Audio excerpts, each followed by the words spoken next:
Welcome everyone, this is Prince Sanjeev. पिछले lecture video में discuss किए थे हम लोग बहुत सारा क्वेश्चंस। इस लेक्चर वीडियो में डिस्कस करेंगे कुछ और क्वेश्चन जिससे हमारा कंसेप्ट और ज्यादा बेहतर हो। देखेंगे क्वेश्चन नंबर 1।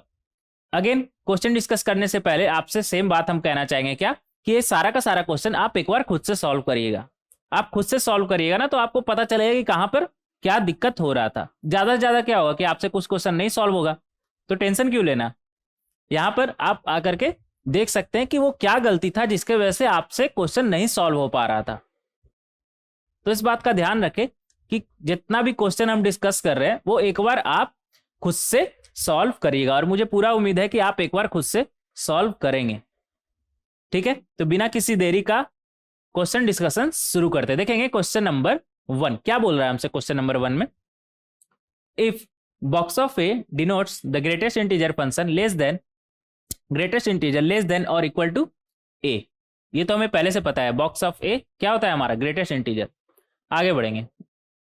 एंड एक्स कहां से कहां बोल रहा है हमारा, -1 से 0। ठीक है, वाई कहां से कहां बोल रहा है हमारा 0 से 1, और जेड कहां से कहां बोल रहा है 1 से 2। देन हमें इस क्या मॉडुलस है ये, नहीं ये मॉडुलस नहीं है, ध्यान रखे। ये क्या है हमारा यहाँ पर डिटर्मिनेंट वैल्यू। तो इसका डिटर्मिनेंट वैल्यू हमें निकालना है। डिटर्मिनेंट आप पढ़े हैं क्या, नहीं पढ़े हैं? अगर डिटर्मिनेंट आप पढ़ें तो ठीक है, डिटर्मिनेंट आप नहीं पढ़े हैं तो डिटर्मिनेंट का भी प्लेलिस्ट है यहाँ पर, आप जाकर के वहां पे डिटर्मिनेंट भी पढ़ सकते हैं।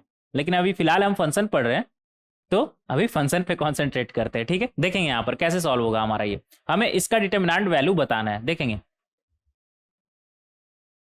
डिटर्मिनेंट का आपको बेसिक बेसिक ऑपरेशन लेकिन अगर मालूम हो तो ज्यादा अच्छा है। अगर नहीं मालूम है तो कोई बात नहीं, बस आपको डिटर्मिनेंट अगर ओपन करना आता है तब भी आप इस क्वेश्चन को सॉल्व कर देंगे, बट थोड़ा सा ज़्यादा टाइम लगेगा। तो अगर आपको डिटर्मिनेंट आता है तो अच्छा है, नहीं आता है तो थोड़ा सा ज़्यादा टाइम लगेगा, क्योंकि बेसिक बेसिक आपको ओपन करने तो एटलीस्ट आना ही चाहिए। क्योंकि डिटर्मिनेंट आप ओपन कैसे करते हैं अगर वही आपको नहीं पता तो आप इसे कैसे ओपन करेंगे, कैसे सॉल्व करेंगे इसे। तो अगर बेसिक आइडिया आपको है तो ठीक है, ज़्यादा डिटेल में अगर नहीं पता कोई बात नहीं, यहाँ पर थोड़ा थोड़ा बीच बीच में अगर कुछ एक्स्ट्रा आता है तो वो भी हम बताते चलेंगे। लेकिन हम आपसे इतना ही बोलना चाहेंगे कि आप डिटर्मिनेंट एक बार पढ़िएगा जरूर। ठीक है, सवाल उससे पूछता है, जेई मेंस हो चाहे जेई एडवांस हो, ठीक ठाक सवाल पूछता है। इंपॉर्टेंट टॉपिक है, बहुत ज्यादा इंपॉर्टेंट तो नहीं लेकिन इंपॉर्टेंट टॉपिक है। देखेंगे यहाँ पर हमसे क्या बोल रहा है, इसका हमें डिटर्मिनेंट वैल्यू निकालना है ना। और एक्स बोल रहा है -1 से 0, वाई बोल रहा है 0 से 1, और जेड कहां से कहां बोल रहा है हमारा 1 से 2। और यहाँ पर सिर्फ बॉक्स हमारा इन्वॉल्व है। तो एक तरीका तो ये आप डायरेक्ट वैल्यू पुट कर सकते हैं। अगर एक्स -1 से 0 है तो बॉक्स वैल्यू हमारा क्या हो जाएगा एक्स का -1। वाई 0 से 1 है तो वाई का बॉक्स वैल्यू हमारा क्या हो जाएगा 0। और जेड कहां से कहां है 1 से 2, तो इसका बॉक्स वैल्यू हमारा क्या हो जाएगा 1। तो आप डायरेक्ट वैल्यू पुट करके कर सकते हैं, लेकिन ऐसा करते हैं ना, थोड़ा सा हम कुछ बेसिक ऑपरेशन लगाए क्या। आपको पता होना चाहिए अगर किसी रो में, जैसे यहाँ पर नंबर 1 कौन सा ऑपरेशन लगाएंगे, ऐसा करिए रो 1 में माइनस कर दीजिए रो 3। ऐसा करने पर डिटर्मिनेंट पे कोई फर्क पड़ेगा क्या, नहीं। तो रो 1 में माइनस करिएगा रो 3, तो box of x plus 1 minus box of x, तो बॉक्स ऑफ एक्स हमारा ये गया और इधर ये गया, तो क्या बचेगा यहाँ पे 0।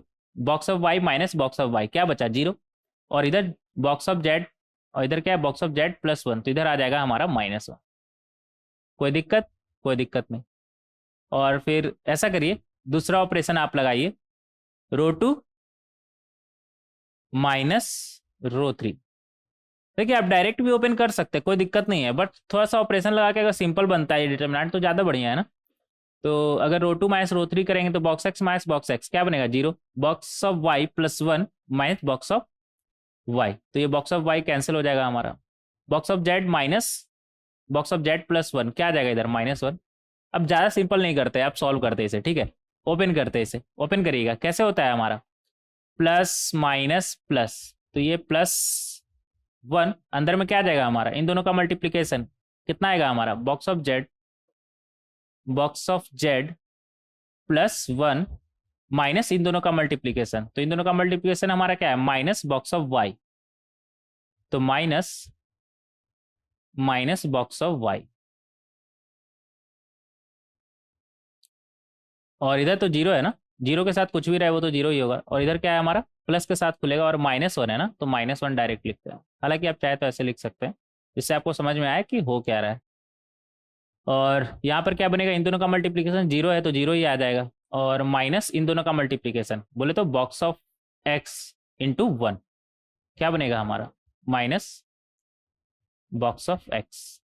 तो यहाँ से हमें क्या क्या मिला, इधर से बॉक्स ऑफ x मिला, और इधर बॉक्स ऑफ y, और इधर बॉक्स ऑफ z, और +1। तो यहाँ से फाइनली हमारा आया equal to box of x plus box of y plus box of z, z अच्छे से लिखेंगे, +1। बॉक्स ऑफ x हमारा कितना हो जाएगा, x -1 से 0 है ना, तो बॉक्स वैल्यू क्या हो जाएगा, greatest integer less than equal to, अगर कोई नंबर -1 से 0 है तो क्या होगा हमारा, -1। बॉक्स ऑफ y हमारा क्या हो जाएगा, अगर y 0 से 1 है तो बॉक्स ऑफ y हो जाएगा हमारा 0। बॉक्स ऑफ z 1 से 2 है तो ये हो जाएगा हमारा 1, ये हो जाएगा हमारा 1, और इधर क्या है +1। तो एक 1 से एक 1 गया, +1 और -1 था ना, फाइनली हमारा आया 1। अगर आप ऑप्शन देखेंगे तो आपको 1 कहीं दिख रहा है क्या, नहीं दिख रहा है, और आप सोचेंगे कि नन ऑफ दीज होगा फिर, बट ये गलत है। बताइए कैसे, क्योंकि एक्चुअल में ये बॉक्स ऑफ x आपका क्या है, -1 से 0 है ना, तो ये है आपका -1, y बॉक्स ऑफ y आपका क्या है 0, और बॉक्स ऑफ z क्या है आपका 1। तो 1 तो लिखा हुआ है ना, ये आपको दिख नहीं रहा है, पर बॉक्स ऑफ z आपका क्या है 1, तो करेक्ट आंसर आपका कौन सा हो जाएगा, सी। तो इस बात का ध्यान रखें कि कभी कई बार ऐसा होता है ना कि आपको सीधा हाथ ना दे करके उल्टा घुमा के बोल रहा होता है कि आंसर कौन सा है ये बताइए। ये आपको ऐसे भी तो डायरेक्ट 1 भी तो लिखा हुआ दे सकता था ना, लेकिन क्यों नहीं दिया, आपको कंफ्यूज करना चाहता है। ये बॉक्स ऑफ जेड हमारा क्या है 1, और आपका आंसर क्या आया 1, तो सी ही करेक्ट आंसर हो जाएगा ना आपका। तो इस बात का आप ध्यान रखेंगे कि सी आपका करेक्ट आंसर होगा। ठीक है, आगे बढ़ेंगे क्वेश्चन नंबर 2 में। क्वेश्चन नंबर 2 में सर्दी हो गया क्या यार मुझे, कोई बात नहीं, देखेंगे क्वेश्चन नंबर 2। पानी पी ले क्या, थोड़ा रुक जाइएगा। क्वेश्चन नंबर 2, क्वेश्चन नंबर 2 कैसे सॉल्व किए थे आप, अगर सॉल्व किए होंगे तो, या मान लेते आप अभी सॉल्व नहीं किए हैं तो कैसे आप सॉल्व करना चाहेंगे। क्या बोल रहा है क्वेश्चन नंबर 2 में हमसे, if box of x and fractional part of x denotes the greatest integer function हमें पता है, लेस देन और इक्वल टू x हमें पता है, and fractional part function respectively, तो ये तो हमें पता है कि ये ग्रेटेस्ट इंटीजर होता है हमारा और ये फ्रैक्शनल पार्ट होता है हमारा।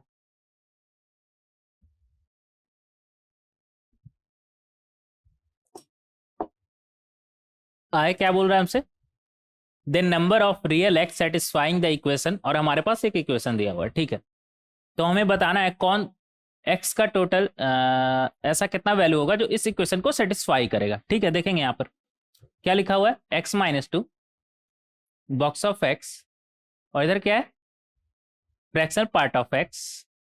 ऐसा करते हैं ना, फ्रैक्शनल पार्ट को भी हम बॉक्स ऑफ x में लिख सकते हैं। कैसे लिख सकते हैं, देखिए फ्रैक्शनल पार्ट ऑफ x क्या होता था हमारा,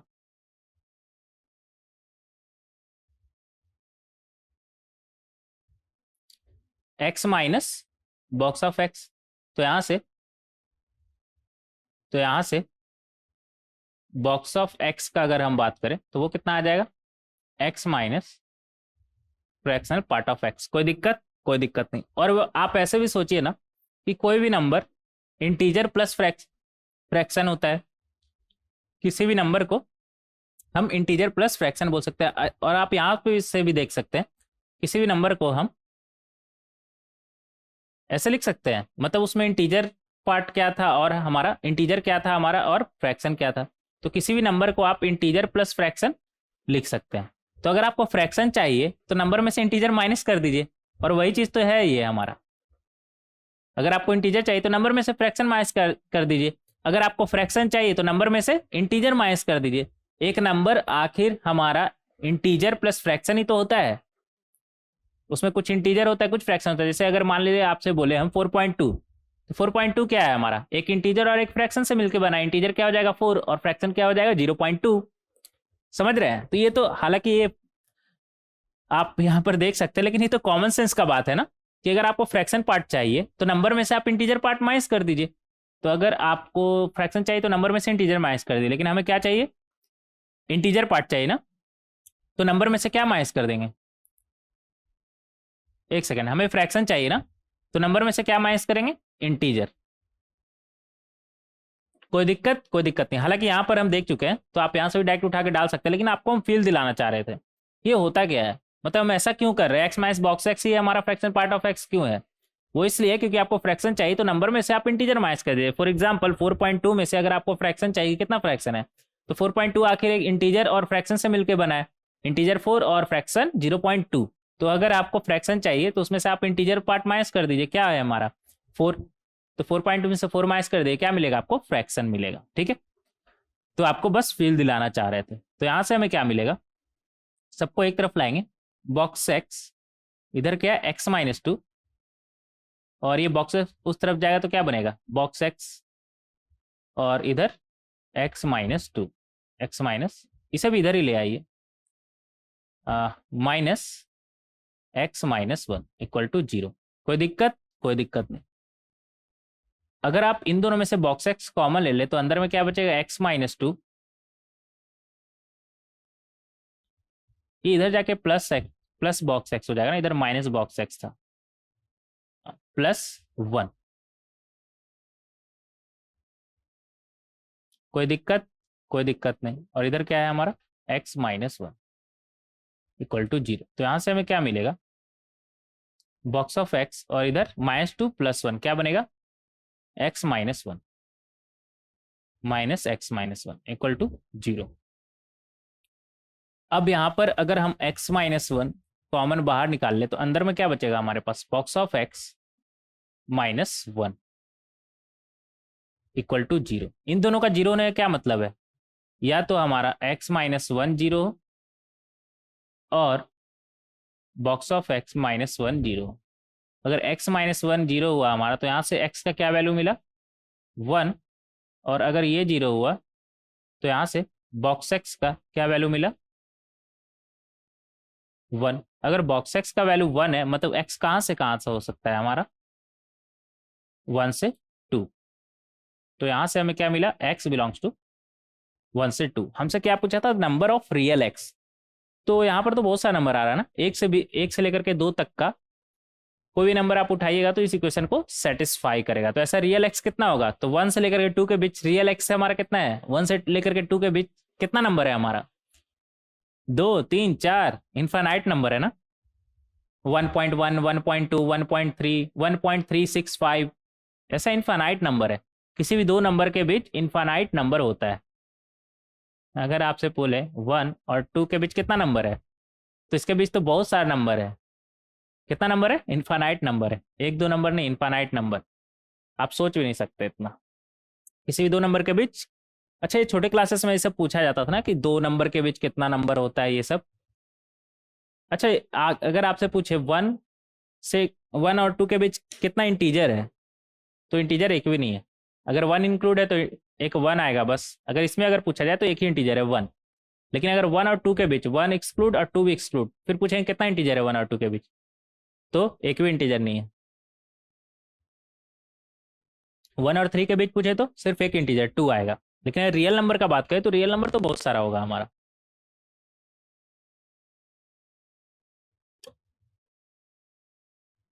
तो ये तो बहुत ही ज़्यादा बेसिक बात हो गया, शायद 5-6 क्लास में बताते हैं ना कि 2 नंबर के बीच इनफाइनाइट नंबर होता है। अब आप हमसे ये उम्मीद नहीं करिएगा कि हम आपको वो इनफाइनाइट नंबर लिख करके दिखाए, वो संभव भी नहीं है। जब नंबर इनफाइनाइट है तो उसे आप लिख सकते हैं क्या, नहीं लिख सकते ना, इनफाइनाइट रियल नंबर है। हाँ, ऐसे जरूर आप बता सकते हैं कि 1 से 2 के बीच में है हमारा एक्स। ठीक है, तो ये हो गया हमारा आंसर, डी ऑप्शन हमारा करेक्ट हो जाएगा। आगे बढ़ेंगे, क्वेश्चन नंबर 3। क्वेश्चन नंबर 3 में हमसे क्या बोल रहा है, a function F has domain -1 से 2, ठीक है, रेंज 0 से 1 बोल रहा है। The domain and range respectively of the function g defined by g x equal to 1 minus f of, क्या बोल रहा है हमसे, g x equal to 1 minus f of x plus 1 is. तो हमें जी एक्स का डोमेन और range बताना है। देखिए जीएक्स कहाँ पे डिफाइन होगा, जीएक्स किस एक्स का वैल्यू के लिए डिफाइंड होगा, जीएक्स खुद 1 minus f of x plus 1 है, ये खुद एफ से मिलके बना है, तो जहां जहां एफ डिफाइंड होगा वहीं वहीं जी भी डिफाइंड होगा। और एफ कहां पर के लिए डिफाइंड है कि एफ के अंदर क्या क्या आना चाहिए, सिर्फ -1 से 2, तो ये जो एक्स प्लस 1 है इधर लिखेंगे, ये जो एक्स प्लस 1 है इधर लिख लेते हैं ना, ये जो एक्स प्लस 1 है वो कहां से कहां होना चाहिए, -1 से 2, क्योंकि इसके अलावा अगर कोई और हुआ तो फिर एफ को दिक्कत हो जाएगा, और एफ को दिक्कत तो जी को दिक्कत, मतलब जी किस पे डिपेंड है, जी तो खुद एफ पे डिपेंड है ना। तो अगर फंक्शन में कोई दिक्कत, ये एफ का अंदर वाला चीज में कोई दिक्कत नहीं हो रहा है, मतलब वो एक्स जिससे फंक्शन एफ को हमारा कोई दिक्कत नहीं हो रहा है, तो उससे जी को भी कोई दिक्कत नहीं होगा, और उसी के लिए फिर जी भी हमारा डिफाइंड होगा। ठीक है, तो यहां से हमारा क्या आ जाएगा, -1 करें बोथ साइड, तो ये हमारा बनेगा, इधर माइनस करेंगे तो -2। हाँ ये एक्चुअल में दो है, दो इनइक्वालिटी है हमारा, एक -1 से x plus 1 is greater than equal to -1 and x plus 1 is less than equal to 2। तो आप दोनों को अलग अलग सॉल्व करिए, या फिर एक साथ भी कर सकते हैं। अगर आप बोथ साइड आप -1 करेंगे तो इधर क्या आ जाएगा -2, और इधर क्या आ जाएगा x, और इधर क्या आ जाएगा 2 - 1 1। तो आप साथ साथ भी यहाँ पर कर सकते हैं, दोनों इनइक्वालिटी को एक साथ हैंडल कर सकते हैं। नहीं तो आप चाहे यहाँ पर भी देख सकते हैं, अगर -1 करेंगे तो इधर क्या आ जाएगा -2, और इधर करेंगे तो 2 - 1 1, और वही चीज तो लिखा हुआ है, less than greater than -2 and less than equal to 1, greater than equal to -2 and less than equal to 1, वही चीज तो लिखा हुआ है ना। हम दोनों को बस एक साथ इधर हैंडल कर लिए, इधर अलग अलग करके किए। आप दोनों में से किसी तरीके से भी आप कर सकते हैं, बस ऐसे थोड़ा सा जल्दी होता है और डायरेक्ट हमें ज्यादा लिखना नहीं पड़ता, इसलिए ऐसे कर लिए। ठीक है, आप ब्रेक करके भी कर सकते हैं, इसका ही मतलब वही है, इसका भी मतलब वही है। क्या है इसका मतलब, x is greater than equal to -2 and less than equal to 1। तो ये जो x आया हमारा, ये x आया हमारा किसका डोमेन आया, domain of g, domain of g। तो इस इक्वेशन में अगर आप यहाँ पर gx में अगर आप x के जगह पे -2 से 1 रखेंगे तो ये फंक्शन डिफाइंड रहेगा, अदरवाइज डिफाइंड नहीं रहेगा, क्योंकि -2 से 1 रखने पर ही ये फंक्शन के अंदर हमारा क्या आ रहा होगा, -1 से 2, -2 से 1 का बीच का अगर कोई वैल्यू रखेंगे तभी इस फंक्शन के अंदर हमारा क्या वैल्यू आएगा, -1 से 2, और हमें इस फंक्शन के अंदर ये जो ब्रैकेट है हमारा उसके अंदर -1 से सिर्फ 2 ही चाहिए, क्योंकि ये उसी के लिए ही सिर्फ डिफाइंड है। ठीक है, तो इस बात का आप ध्यान रखिएगा। आगे बढ़ेंगे, और हमसे रेंज भी पूछा था ना, तो रेंज भी देख लेते हैं। हालांकि हमारा आंसर तो यहीं पे मतलब इतना पार्ट से ही हम अपना आंसर कर सकते हैं। कैसे, देखिए डोमेन -2 से 1 आया ना, और -2 से 1 सिर्फ एक ही ऑप्शन में, बी ऑप्शन में, तो बी ऑप्शन हमारा करेक्ट हो जाएगा ना, तो आपको रेंज निकालने का जरूरत भी नहीं है। लेकिन हम अभी क्वेश्चन क्यों सॉल्व कर रहे हैं, प्रैक्टिस फॉर प्रैक्टिस।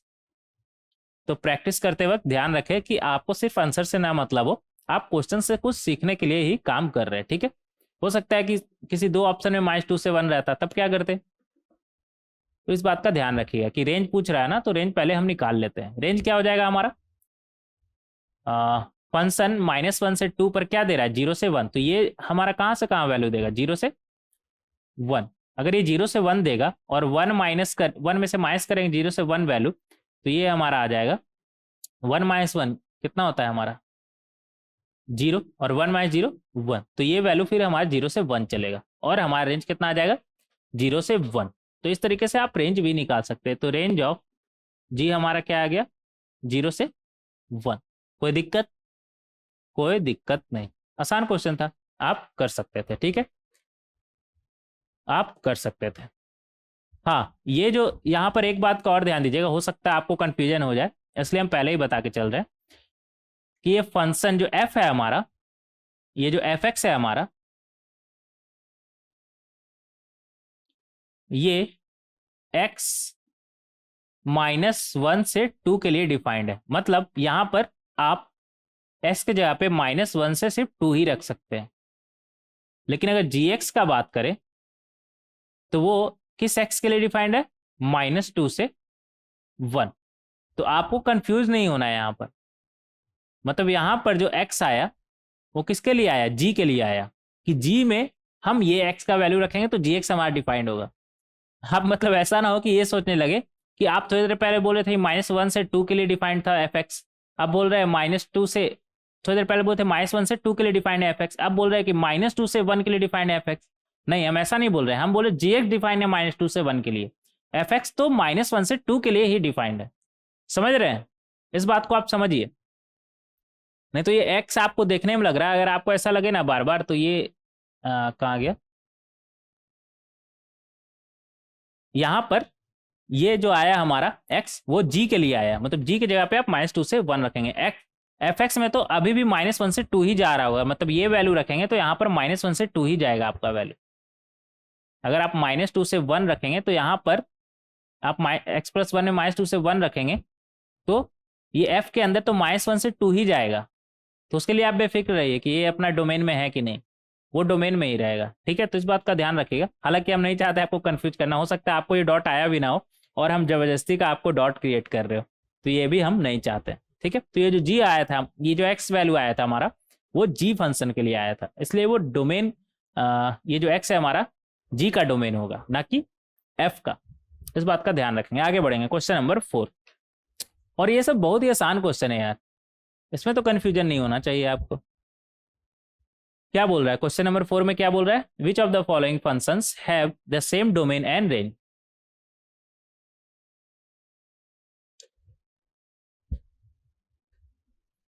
डोमेन और रेंज सेम किसका है, देखेंगे यहां पर ए देखेंगे। ए में हमसे क्या बोल रहा है, y इक्वल टू √1 - x²। तो सबसे पहले डोमेन का बात करें तो डोमेन हमारा, डोमेन के लिए क्या करेंगे, अंदर वाला चीज हमारा कैसा होना चाहिए, पॉजिटिव। तो यहाँ से हमें x का वैल्यू मिल जाए, डोमेन बोले तो x का वैल्यू और रेंज बोले तो y का वैल्यू। तो यहाँ से क्या आ जाएगा, x² is less than equal to 1।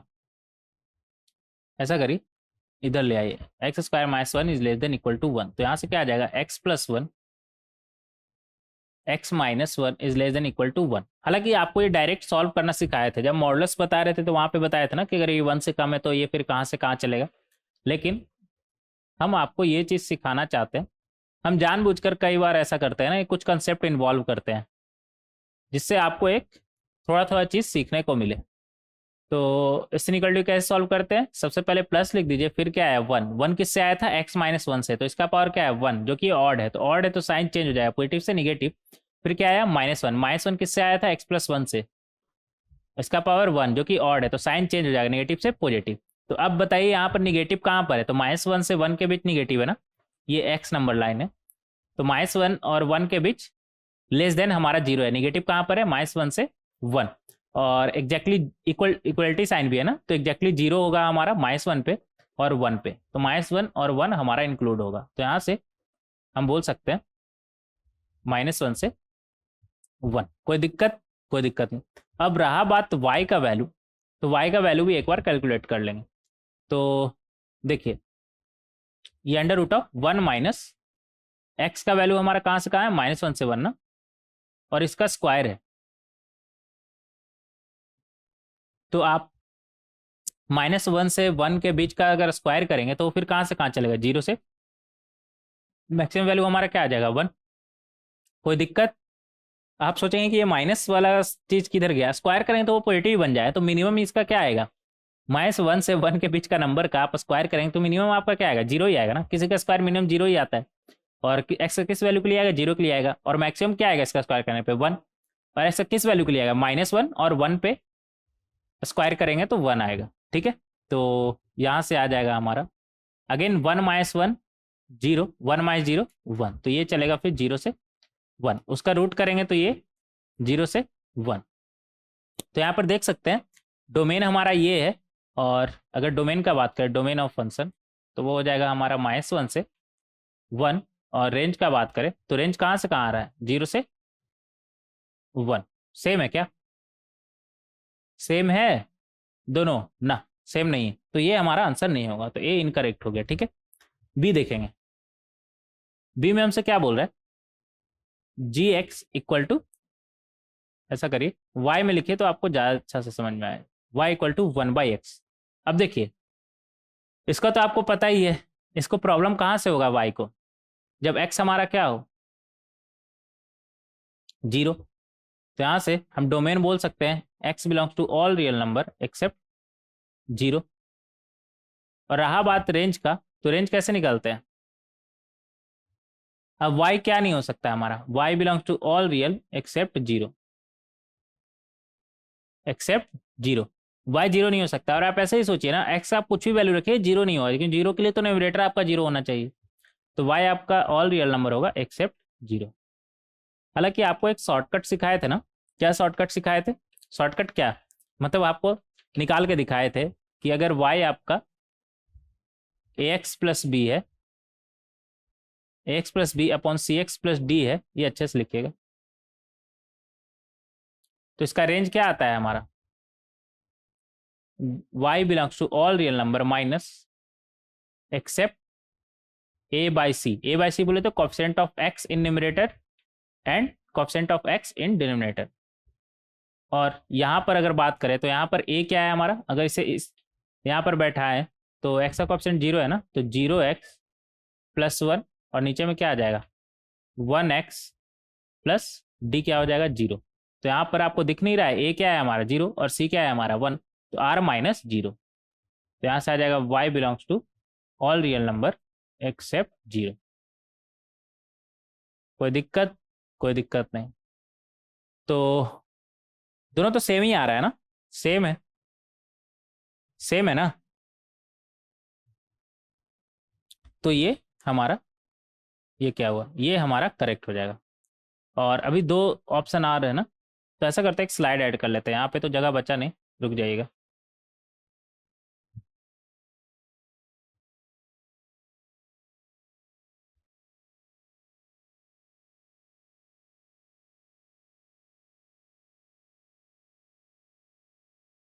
हाँ, सी देखेंगे।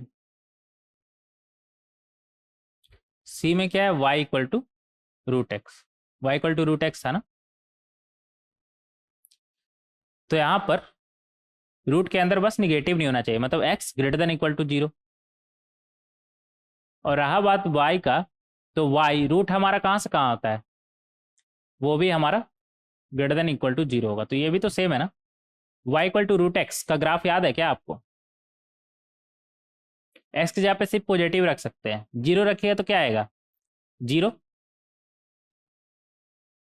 और x इन्फिनिटी की तरफ टेंड करेगा तो y भी इन्फिनिटी की तरफ टेंड करेगा। समझ रहे हैं? कुछ इस तरह का रहेगा। ऐसा नहीं होगा, ऐसा तो क्वाड्रेटिक का होता है ना, और एक क्वाड्रेटिक से थोड़ा धीरे धीरे चलेगा, तो ऐसा आएगा ना, ऐसा आएगा, सुस्त जैसा चलेगा। सुस्त मतलब लेजी, लेजी की तरह। जैसे आप इसमें जैसे अगर मान लीजिए आप इसमें 100 रखेंगे तो y क्या आएगा 10, जो कि बहुत ही कम आएगा। तो y इक्वल टू एक्स अगर बनाएंगे 100 पे 100, लेकिन ये 100 पे 10, मतलब x के मुकाबले y आपका बहुत ही कम आएगा, क्योंकि रूट लग गया, रूट 1/2 पावर 1/2, तो 100 पे कितना आएगा 10 आएगा। 10,000 पे कितना आएगा 100। ठीक है, तो ये बहुत लेजी लेजी है, लेजी फंक्शन है, ये बहुत धीरे धीरे चलेगा। एक्स स्क्वायर आपका ऐसा होता है, एक्स स्क्वायर ऐसा होता है, बहुत तेजी से भागता है। 10 पे वो देगा 100, 100 पे देगा वो 10,000, ये उल्टा है। और इन दोनों का वैल्यू किस पे बराबर रहेगा हमारा 1 पे। ये किसका है, एक्स स्क्वायर का ग्राफ है, और ये रूट एक्स का, ये वाला तेरेज हो गया, ये रूट एक्स का। हालांकि धीरे चलेगा, लेकिन ये y पूरा कवर करेगा, इन्फिनिटी तक जाएगा। x इन्फिनिटी, x अगर इन्फिनिटी की तरफ टेंड करेगा तो y तो इन्फिनिटी की तरफ टेंड करेगा ही ना। तो डोमेन और रेंज का अगर बात करें तो यहाँ पर भी सेम आ रहा है। कोई दिक्कत? कोई दिक्कत नहीं, आगे बढ़ेंगे। डी 4 माइनस एक्स है ना, y equal to under root of 4 minus x. अभी तक हमारा सिर्फ बी और सी सेम आया था ना, ये तो डिफरेंट था, ए हमारा डिफरेंट था। आगे बढ़ेंगे, 4 माइनस एक्स, तो यहाँ पर अगेन 4 माइनस एक्स आपका कैसा होना चाहिए, greater than equal to 0। Root हमारा, रूट के अंदर का चीज हमारा पॉजिटिव होना चाहिए, तो यहाँ से हम बोल सकते हैं x is less than equal to 4, x is less than equal to 4। तो यहाँ से हम बोल सकते हैं 4 माइनस माइनस इन्फिनिटी से 4, कोई दिक्कत? कोई दिक्कत नहीं। 4, 4 में 4 माइनस करेंगे 0, और माइनस में माइनस साइन लगाना तो ये इन्फिनिटी तरफ जाएगा। कोई दिक्कत? कोई दिक्कत नहीं। तो ये वैल्यू आ जाएगा आपका 0 से इन्फिनिटी। रूट लगाएंगे 0 से इन्फिनिटी तक का, तो ये 0 से इन्फिनिटी चलेगा। कोई दिक्कत? कोई दिक्कत नहीं। तो आपका डोमेन का अगर बात करें तो डोमेन आ रहा है माइनस इन्फिनिटी से 4, और अगर रेंज का बात करें, ये एफ नहीं था ना, एल था, एल कर लीजिएगा। Domain of L, range of L, range of L हमारा क्या हो जाएगा? 0 से इन्फिनिटी। सेम आ रहा है क्या? नहीं, सेम नहीं आ रहा है ना, सेम नहीं आ रहा। Not same, not same, not same. तो ये हमारा सेम नहीं होगा। तो फाइनल जो हमारा आंसर होगा वो होगा बी और सी। कोई दिक्कत? कोई दिक्कत नहीं। तो इस तरीके से आप इसे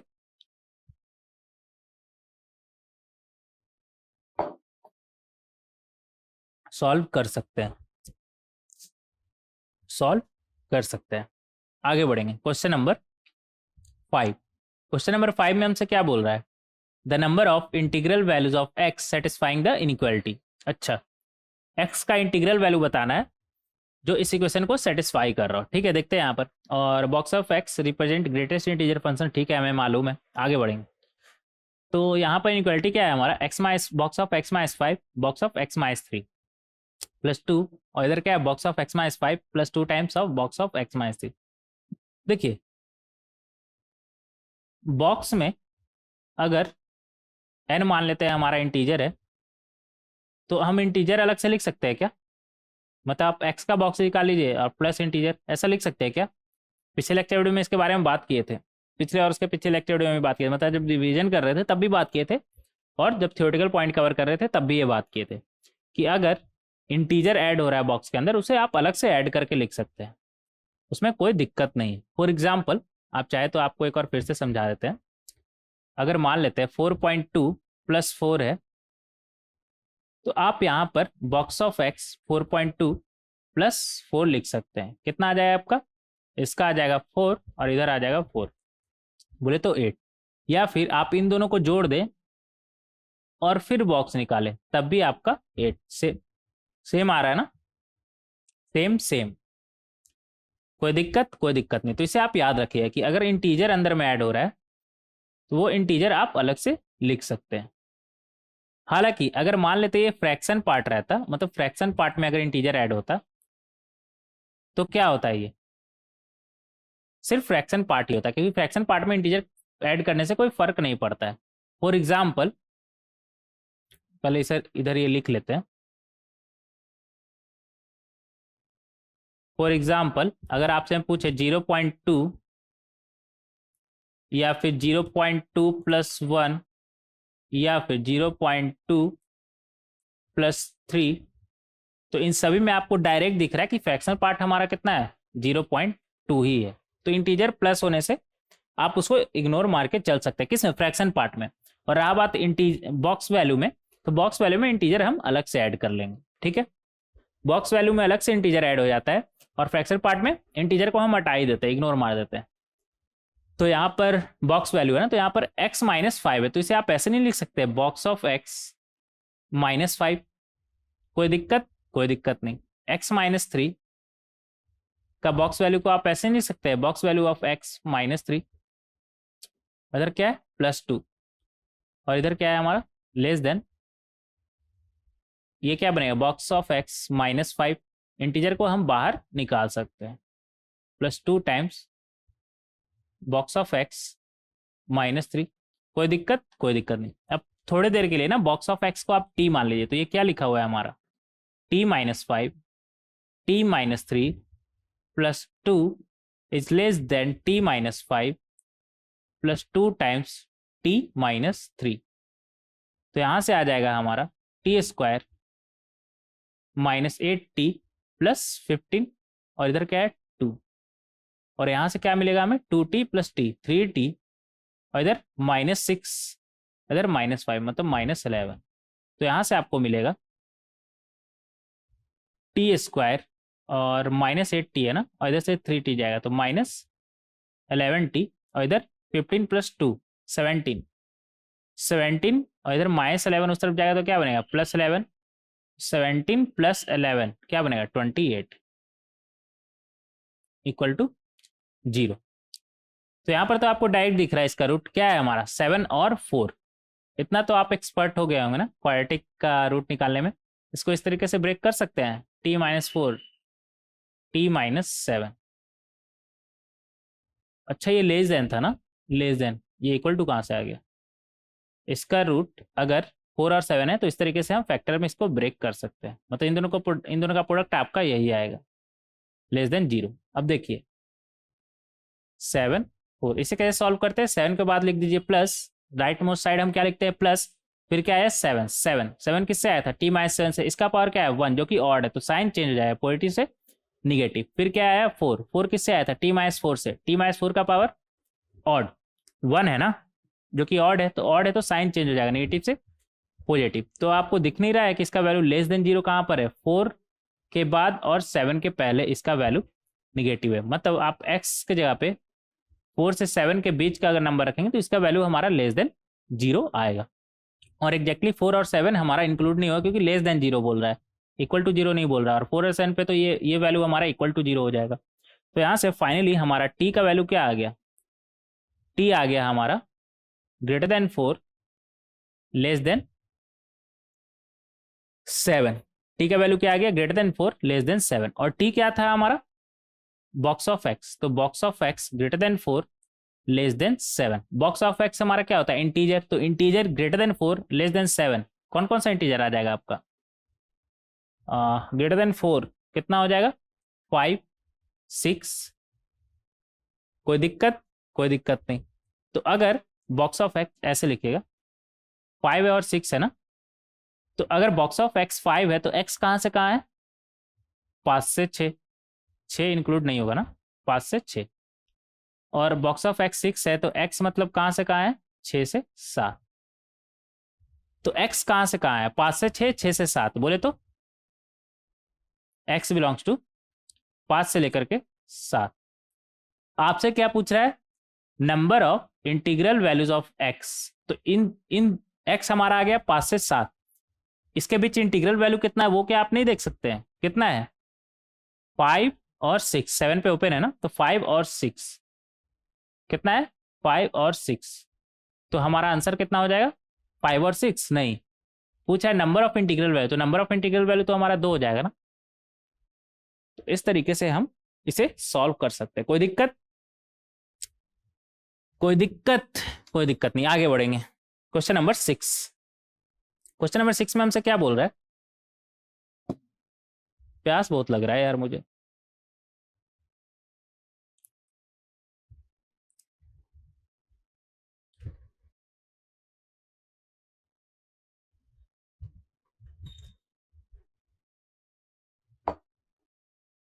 कोई दिक्कत नहीं, आगे बढ़ेंगे। Range of f x, range of function f x equal to this one, ठीक है, मतलब यहाँ पर हमें रेंज निकालना है। रेंज कैसे निकालेंगे देखिएगा, यहाँ पर लॉग है और लॉग के अंदर कुछ कुछ लिखा हुआ है, और यहाँ पर एक्स कहाँ सिर्फ डिनोमिनेटर में है ना, तो ऐसा करते पहले डिनोमिनेटर का हम वैल्यू देख लेते कहाँ से कहाँ चल रहा है हमारा। अगर डिनोमिनेटर को हम y मान ले, डिनोमिनेटर को y मान ले, तो y हमारा क्या लिखा हुआ है x + 2 + 2 - x। अगर डोमेन का बात करें तो डोमेन आप निकाल सकते हैं क्या इसका, डोमेन आप निकाल सकते हैं क्या इसका, निकाल सकते हैं। देखिए लॉग को सिर्फ किससे प्रॉब्लम, निगेटिव से, लॉग को सिर्फ प्रॉब्लम है निगेटिव वैल्यू ना हो, तो अंदर तो हमेशा पॉजिटिव ही होगा क्योंकि ऊपर भी पॉजिटिव है और नीचे भी पॉजिटिव ही है, क्योंकि रूट प्लस रूट, रूट हमारा पॉजिटिव होता है, तो positive plus positive, denominator positive numerator positive, तो ओवरऑल हमारा पॉजिटिव ही आएगा। तो यहाँ पे कोई प्रॉब्लम नहीं है, बस हमें रूट का ध्यान रखना हो कि रूट के अंदर हमारा निगेटिव ना हो। तो यहाँ से दो चीज हम बोल सकते हैं x + 2 > 0, और साथ ही साथ 2 - x is greater than equal to 0 और डिनोमिनेटर 0 ना हो इस बात का भी ध्यान रखेंगे। तो यहाँ से आ गया x is greater than equal to -2 और यहाँ से क्या आ जाएगा x is less than equal to 2। तो अगर डोमेन ऑफ फंक्शन का बात करें तो वो हमारा क्या आ जाएगा -2 से 2। और डिनोमिनेटर के लिए आप निश्चिंत रहे कि वो 0 होगा। बताइए क्यों? क्योंकि दो रूट है ना, जिस x के लिए एक, इन दोनों का 0 होने का क्या मतलब है कि दोनों रूट हमारे 0, दोनों रूट कभी एक साथ 0 नहीं होगा। समझ रहे हैं? क्योंकि ये 0 कब हो रहा है -2 पर और ये 0 कब हो रहा है 2 पर। ये वाला रूट कब 0 होगा हमारा -2 पर, x के जगह पे -2 रखेंगे तब ये 0 होगा ना। और ये कब 0 हो रहा है हमारा x इक्वल टू 2 पर। तो दोनों एक साथ कभी 0 नहीं होगा, एक साथ कभी 0 नहीं होगा। तो मतलब डिनोमिनेटर कभी भी 0 नहीं होगा। तो उसके लिए आपको टेंशन लेने का जरूरत नहीं है। -2 से 2 के बीच कोई भी नंबर रखिए, कोई प्रॉब्लम नहीं होगा डिनोमिनेटर में, वो 0 कभी नहीं बनेगा। ठीक है, तो ये हो गया हमारा डोमेन ऑफ फंक्शन। हमें क्या निकालना है? Range of function. तो रेंज के लिए सबसे पहले नीचे वाला देख लेते हैं कहाँ से कहाँ हमारा चल रहा है। तो देखेंगे यहाँ पर ऐसा करते हैं ना, इसको स्क्वायर कर दे क्या, दोनों साइड पॉजिटिव है ना तो स्क्वायर कर सकते हैं। तो यहाँ से बनेगा वाई स्क्वायर और इधर से क्या आएगा, इसका स्क्वायर करेंगे तो क्या आएगा x+2 और इधर 2 - x+2 टाइम्स इन दोनों का प्रोडक्ट क्या हो जाएगा √x+2 2 - x। कोई दिक्कत? कोई दिक्कत नहीं। तो यहाँ से क्या आ जाएगा हमारा x और x गया, क्या बचा 4+2 टाइम्स ऑफ √, यहाँ पे क्या आ जाएगा हमारे पास,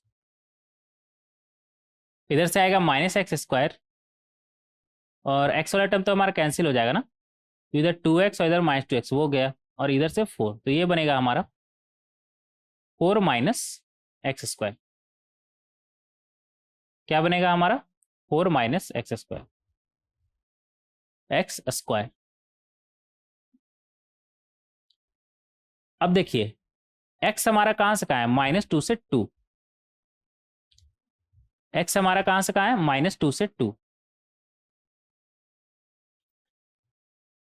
तो अगर -2 से 2 का आप स्क्वायर करेंगे तो क्या मिलेगा आपको 2 टाइम्स 4 -2 से 2 का स्क्वायर करेंगे तो क्या मिलेगा आपको, किसी का स्क्वायर करते तो मिनिमम तो आपको 0 ही मिलेगा ना, इसके बीच 0 है तो 0 मिलेगा आपको, 0 पे मिलता है ना 0। और मैक्सिमम कब मिलेगा 4, x इक्वल टू -2 और 2 पे, मतलब अंदर में अगर -2 या फिर 2 हुआ तो यहाँ पे 4 बनेगा हमारा। तो ये जो वैल्यू है हमारा वो 0 से 4 चलेगा। ठीक है, अब 4 में से माइनस करेंगे 0 से 4 के बीच का नंबर, तो ये हमारा कहाँ से कहाँ चलेगा 4 - 4 0 और 4 - 0 4।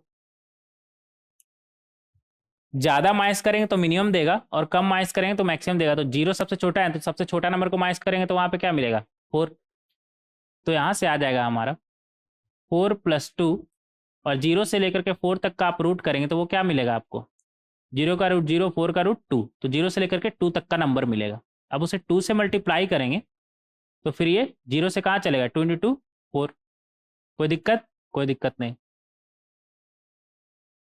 और उसमें हमें ऐड करना है 4 ना, तो ये बन जाएगा आपका 4 से लेकर के 8।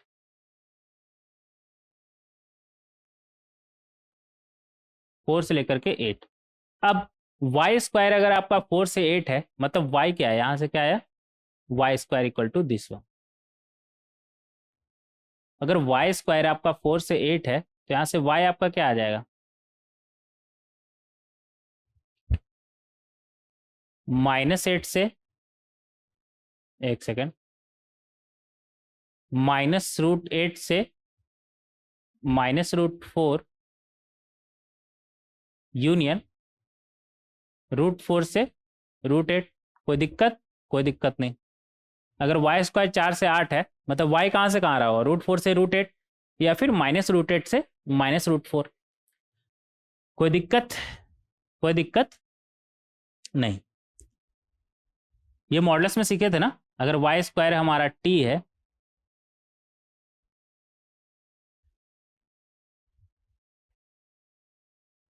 तो y² अगर हमारा लेस देन t है मतलब t हमारा कहाँ से होगा -t से t। तो ये सब तो हम पहले ही सीख चुके हैं, उसमें कोई दिक्कत नहीं होना चाहिए आपको। कोई दिक्कत होगा क्या? नहीं होना चाहिए ना, कोई दिक्कत नहीं होना चाहिए।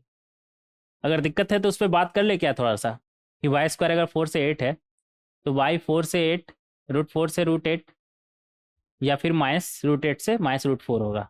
मुझे लगता है बात करने का जरूरत नहीं, क्योंकि ये कॉमन सेंस का बात है ना, कि वाई स्क्वायर आपका 4 से 8 कब आएगा, जब वाई आपका √4 से √8 होगा या फिर -√8 से -√4 होगा। तो इस बात का ध्यान रखें। और हाँ, ये लेकिन रिजेक्ट हो जाएगा, -√8 से ये जो वैल्यू है आपका, इसमें से ये वैल्यू रिजेक्ट हो जाएगा, बस यही हमारा एक्सेप्ट होगा। क्यों? क्योंकि y हमारा क्या था, रूट प्लस रूट, जो कि हमारा पॉजिटिव आएगा, तो ये वैल्यू आपका रिजेक्ट हो जाएगा। तो यहाँ से फाइनली हमारा y क्या आ गया,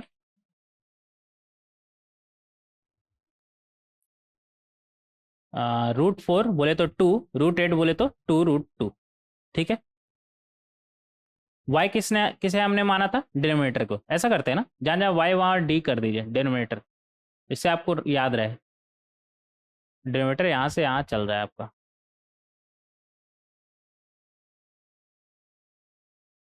अब आते हैं, इसे अच्छे से लिख लीजिए।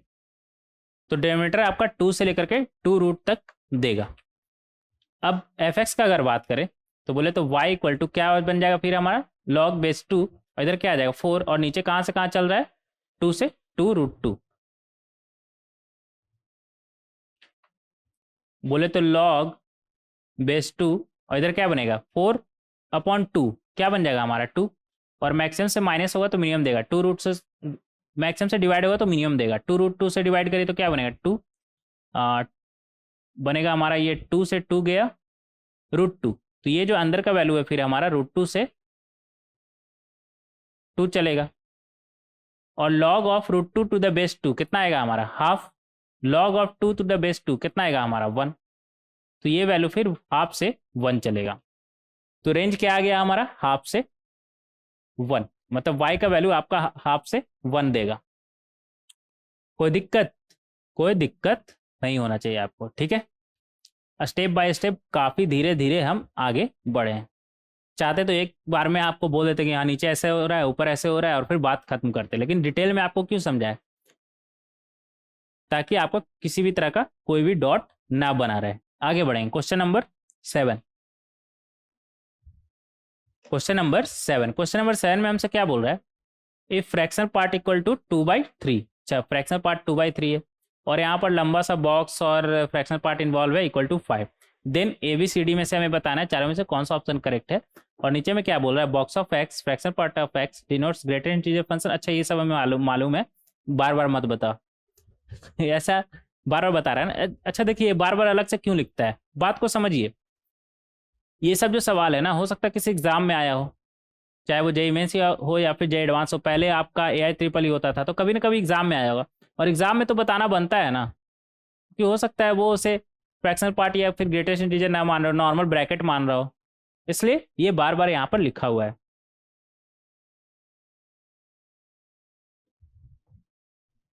क्योंकि जब एग्जाम में आता है ना, तो वहाँ पे फंक्शन टॉपिक लिख करके थोड़ी आता है, वहाँ पे सारा टॉपिक का क्वेश्चन रहता है, ट्रिग्नोमेट्रिक, क्वाड्रेटिक, इंटीग्रेशन, सबका क्वेश्चन रहता है।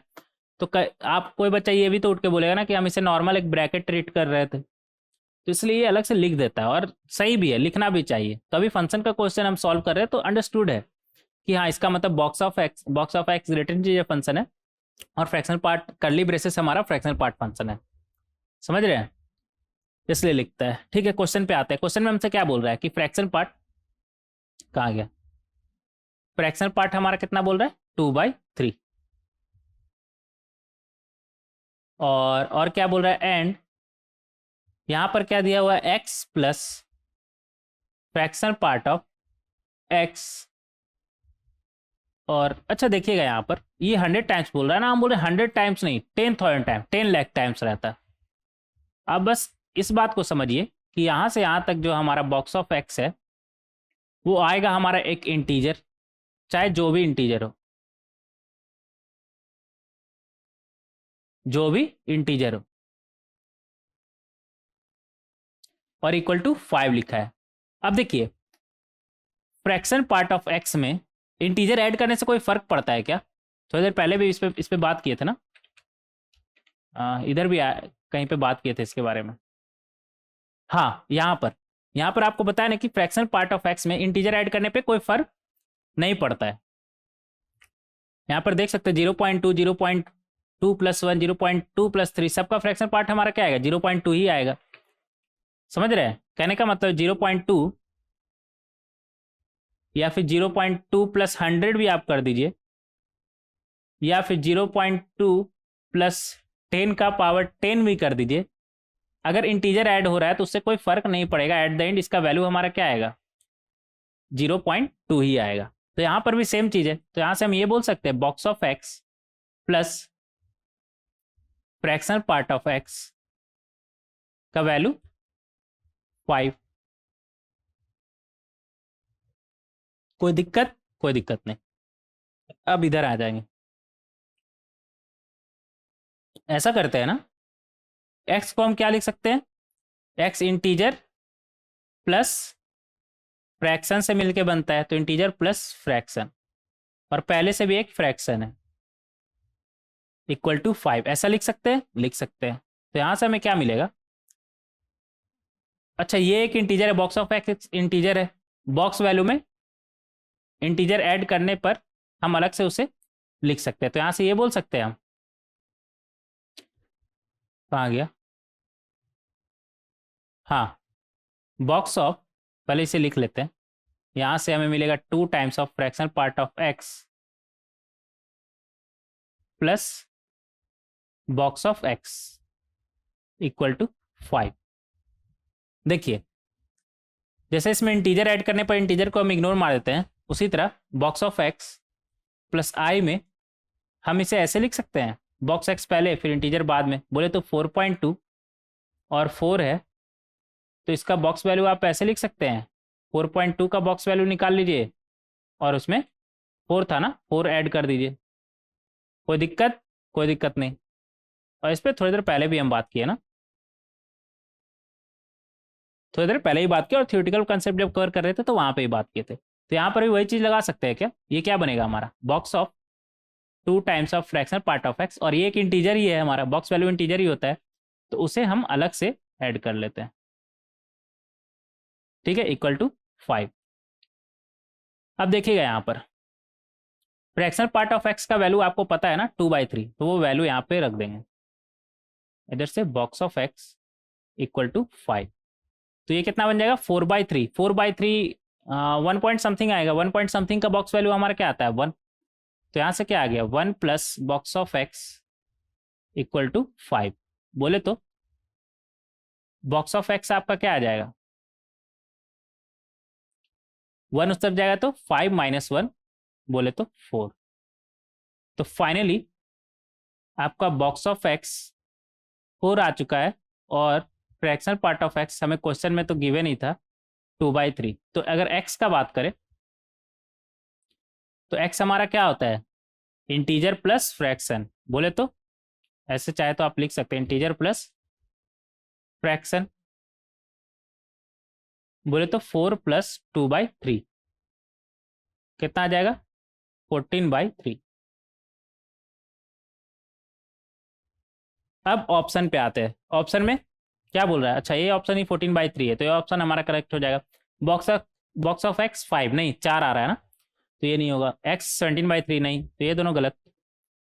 डी देखें, बॉक्स ऑफ एक्स 4, तो डी हमारा करेक्ट हो जाएगा। तो फाइनल जो आंसर है हमारा वो क्या होगा? ए और डी। अच्छा क्वेश्चन था ये, अच्छा क्वेश्चन था ये। तो कैसे सोचा जाता है क्वेश्चन को, समझ रहे हैं आप? तो अगर आपसे ये क्वेश्चन नहीं सॉल्व हो पाया होगा तो आप देखिए कैसे सॉल्व किया जाता है। दिमाग लगाना था यहाँ पर। यहाँ पर 100 टाइम्स देखते ही कुछ बच्चे डर जाएंगे ना कि 100 टाइम्स दे रखा है, 100 टाइम्स तो बहुत होता है। हम बोलते हैं 100 टाइम्स छोड़िए, 100 का पावर 100 भी रहता, आता तो एक इंटीजर ही ना, बॉक्स वैल्यू तो इंटीजर ही आता। और इंटीजर फ्रैक्शन में ऐड करने, फ्रैक्शनल पार्ट ऑफ एक्स में इंटीजर ऐड करने पर कोई फर्क नहीं पड़ता है।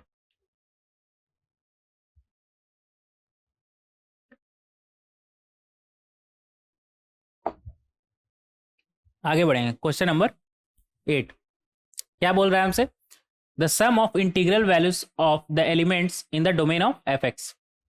ठीक है, देखेंगे यहाँ पर इसका डोमेन में जो इंटीग्रल वैल्यू है उसका सम बोल रहा है। देखिए, तो ये रूट है ना, रूट के अंदर का चीज बस पॉजिटिव होना चाहिए।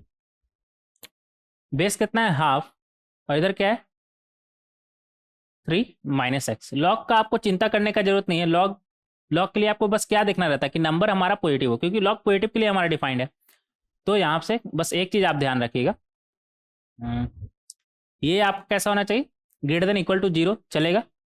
एंड 3 माइनस एक्स आपका कैसा होना चाहिए, ग्रेटर देन इक्वल टू 0 नहीं चलेगा, क्योंकि 0 के लिए लॉग डिफाइंड नहीं है। तो ये आपका कैसा होना चाहिए, ग्रेटर देन 0। बस इतना ही आपको ध्यान रखना है। ये आपका कैसा होना चाहिए, ग्रेटर देन 0। तो किसे पहले सॉल्व करें, इसे ही पहले सॉल्व कर लेते हैं, इसे ही पहले सॉल्व कर लेते हैं। आपको लॉग का ग्राफ याद है क्या, ये कब होता है, जब ए का वैल्यू ग्रेटर देन 1 होता है, log x to the base ए।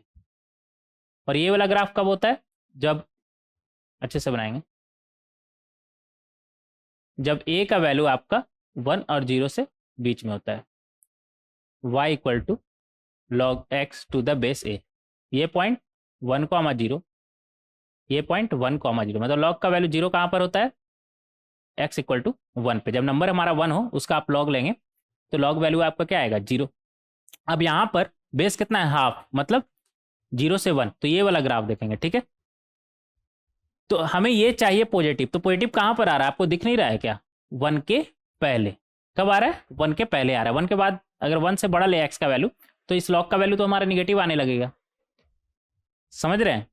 तो अगर हमें ये पॉजिटिव चाहिए तो नंबर हमारा 1 से कम होना चाहिए, और नंबर कितना है, 3 माइनस मॉड x।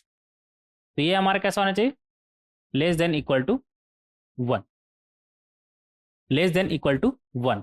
तो अगर ये लेस देन इक्वल टू 1 है तो 3 माइनस एक्स हमारा कहाँ से कहाँ होगा, ये अगर अंदर का चीज 1 से कम है तो ये अंदर का चीज कहाँ से कहाँ होगा हमारा, -1 से 1। कोई दिक्कत, कोई दिक्कत नहीं। मॉडुलस में हम सीखे थे इसे ओपन कैसे करते हैं, ठीक है। अब ऐसा करते हैं ना कि 3 माइनस करते हैं बोथ साइड से। तो 3, हालांकि यहाँ पर 2 इनइक्वालिटी है, आप दोनों को अलग अलग भी सॉल्व कर सकते हैं। 3 minus x greater than -1, and दूसरा कौन सा है, 3 minus x is less than equal to 1। तो दोनों को अलग अलग सॉल्व कर सकते हैं, बट यहाँ पर हम एक साथ सॉल्व करेंगे। ये तो कोई भी सॉल्व कर देगा ना, हम आपको चाहते हैं कि आप थोड़ा स्मार्ट वे में सॉल्व करना सीखें। देखिए, अगर 3 बोथ साइड हम माइनस करेंगे दोनों इनइक्वालिटी में, तो इधर से हमें मिलेगा minus s is greater than equal to, -1 में माइनस करेंगे 3, क्या बनेगा, -4।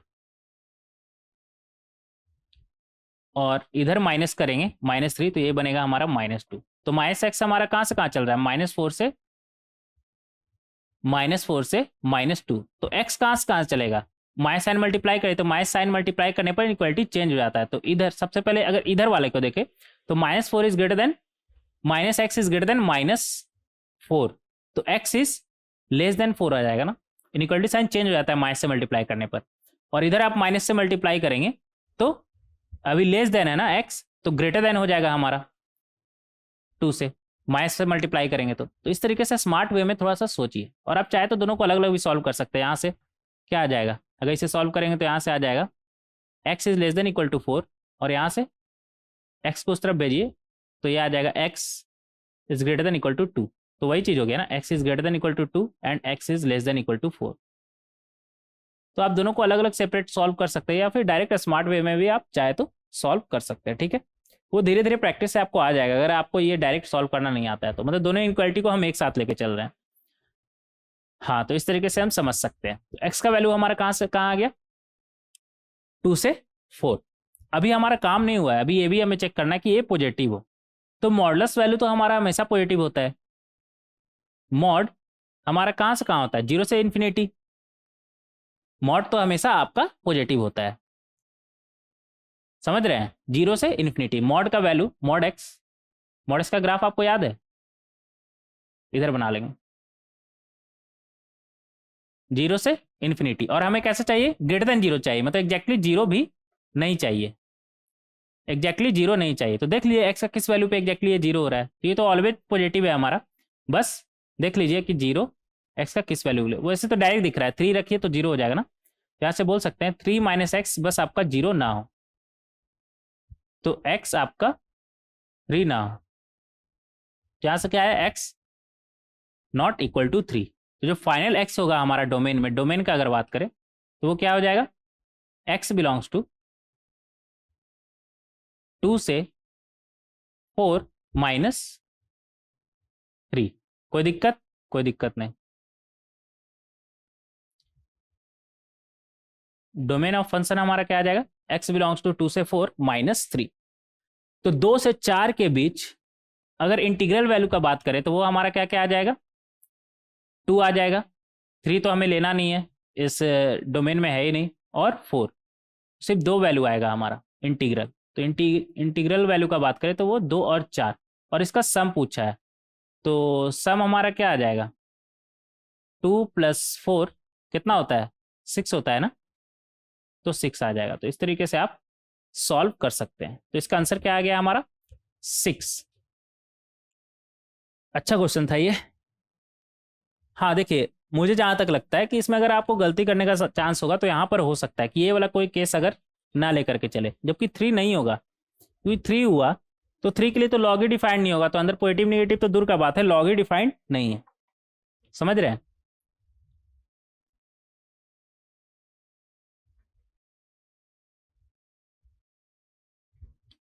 क्योंकि एग्जैक्टली 3 पे लॉग का नंबर हमारा क्या हो जा रहा है, 0। तो इस तरीके से इस क्वेश्चन को सॉल्व कर सकते हैं आप। आगे बढ़ेंगे, क्वेश्चन नंबर 9। क्वेश्चन नंबर 9 में हमसे क्या बोल रहा है, let fractional part of x, box value of x denote the fractional part integer part, ठीक है, of a real number x respectively. ठीक है, यहाँ तक बात हमें पता था।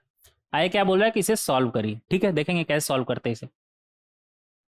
हाँ, ऐसा करते हैं ना, क्या लिखा हुआ है, 4 times of fractional part of x, और इधर एक्स है ना, तो इसे बॉक्स एक्स में कन्वर्ट कर दे क्या, कर सकते हैं। बॉक्स एक्स और फ्रैक्शनल पार्ट में कन्वर्ट कर सकते हैं क्या, कर सकते हैं। क्या बनेगा, बॉक्स ऑफ एक्स मतलब इंटीजर प्लस फ्रैक्शन, और पहले से इंटीजर है, एक इंटीजर है, तो यहाँ से हमारा क्या आ जाएगा, ये फ्रैक्शनल पार्ट था ना, तो इधर से आ जाएगा 3 times of fraction equal to 2 times of box of x. तो यहाँ से हमें क्या मिलेगा, इधर लिखेंगे, यहाँ से हमें मिलेगा box of x equal to 3/2 times of fractional part of x. ये आ गया हमारा बॉक्स एक्स का वैल्यू। अब देखिए,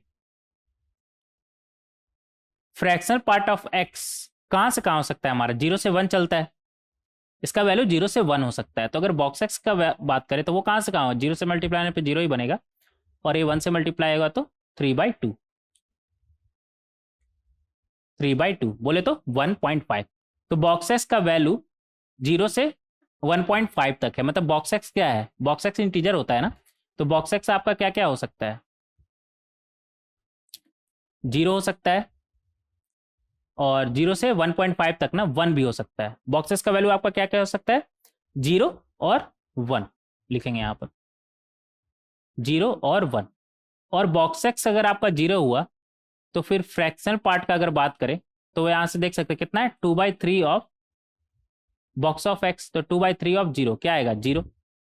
और अगर बॉक्स ऑफ एक्स का वैल्यू 1 हुआ तो फ्रैक्शनल पार्ट का वैल्यू क्या हो जाएगा, 2/3 ऑफ 1 बोले तो 2/3, 2/3। तो हमारे पास दो केस आया, एक बॉक्स एक्स अगर एक्स का बात करें तो वो होता है हमारा इंटीजर प्लस फ्रैक्शन, तो एक बोल रहा है 0, 0 के करस्पॉन्डिंग फ्रैक्शन पार्ट भी हमारा क्या आया था, 0। और एक बोल रहा है 1, और उसके करस्पॉन्डिंग फ्रैक्शन पार्ट हमारा क्या आया था, 2/3। तो यहाँ से मिला हमें 0, यहाँ से मिला हमें 5/3। तो x का दो पॉसिबल वैल्यू है, इधर लिखेंगे दो पॉसिबल वैल्यू, 0 और 5/3। तो हमारा आंसर क्या हो जाएगा, 0 और 5/3, x इक्वल टू 0 और 5/3। ये और अच्छे से लिखिएगा, कोई दिक्कत, कोई दिक्कत नहीं।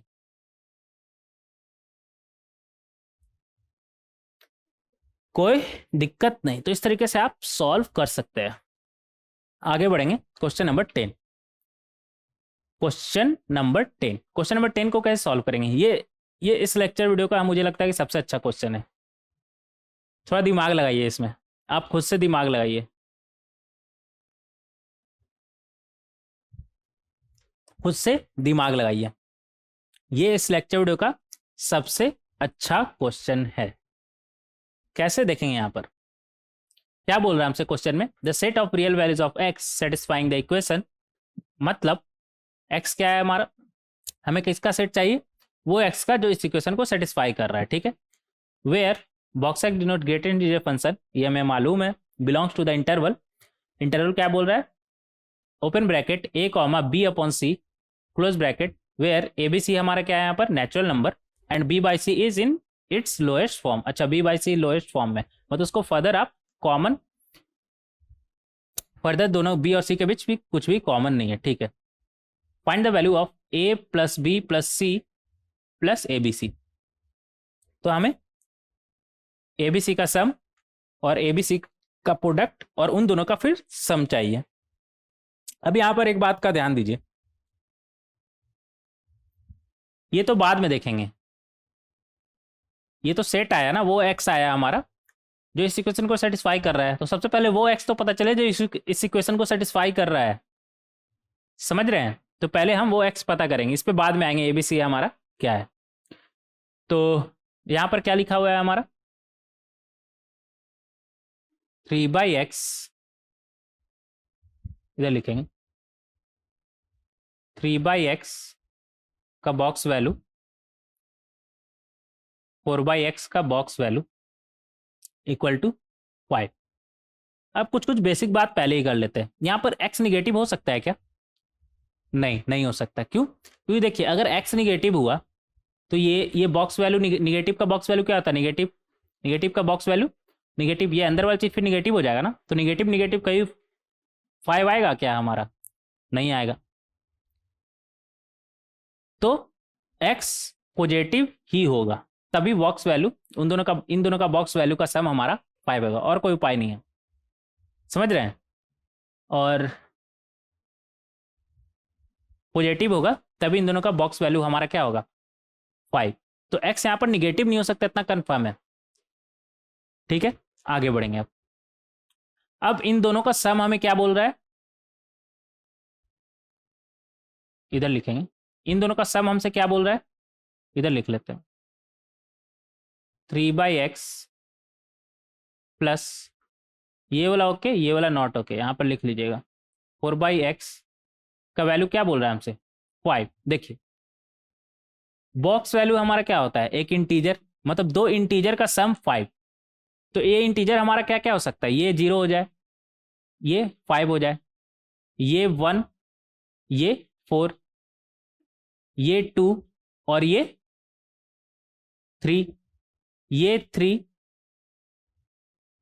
और ये 2, ये 4 और ये 1। ये नीचे लिखाएगा क्या, रुक जाइए, ये 0, यार इधर अब लिख नहीं सकते, ऐसा करते थोड़ा इधर लिख लेते हैं क्या, इसे इरेज करिए, यहाँ पे लिख नहीं पाएंगे फिर हम। एक अलग से स्लाइड ही ऐड कर लेते हैं ना, आपको डिटेल में अच्छे से समझाते हैं ये चीज। लास्ट ही क्वेश्चन है ना, तो इसे थोड़ा डिटेल में ही बात करते हैं इसके ऊपर।